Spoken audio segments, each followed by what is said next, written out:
although often when people hear my name, there's just one book, one character that people think of.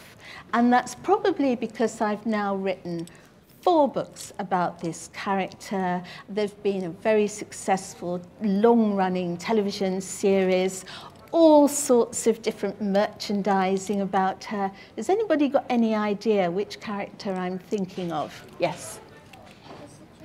Tracy Beaker, absolutely. And whenever I talk about my books, I have to tell the very silly but true story about how I got Tracy's name. Because I knew I wanted to write about a child stuck in a children's home, absolutely desperate to be fostered.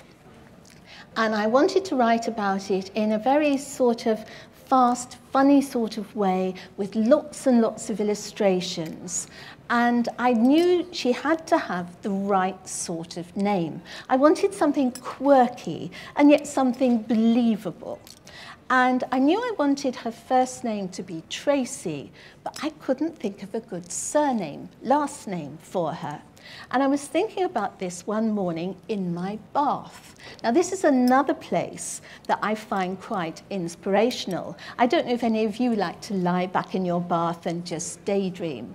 So there I was in my bath this morning, just thinking, right, I really want to write this story about my girl Tracy, but what on earth shall I call her for her last name? Because I knew I wanted the title of this story to be The Story of Tracy, and then I wanted this absolutely perfect surname.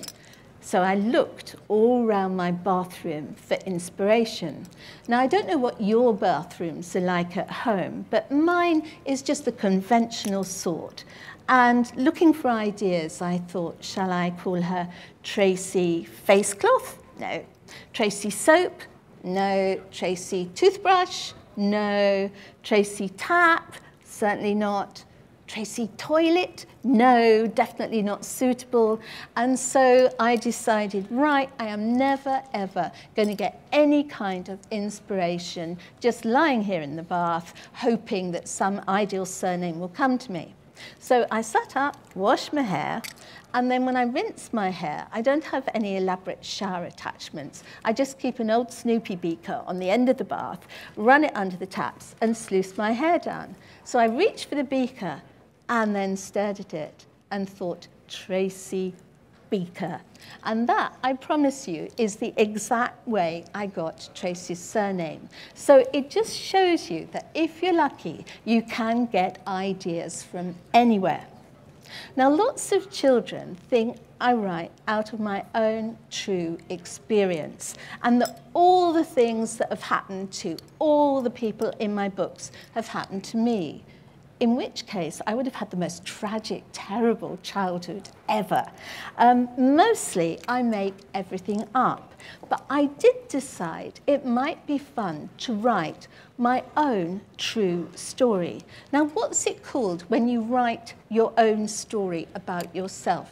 Begins with A. Anybody got any ideas? Yes? An autobiography. Well done. And I've written my own autobiography for children, Jackie Daydream, from when I was born. So I've obviously got a vivid imagination because I can't really think back that long ago, till when I was 11 years old. I called it Jackie Daydream because that was the nickname a very fierce teacher at my primary school gave me, not like my lovely Mr. Townsend, my favourite teacher, who encouraged me with my writing.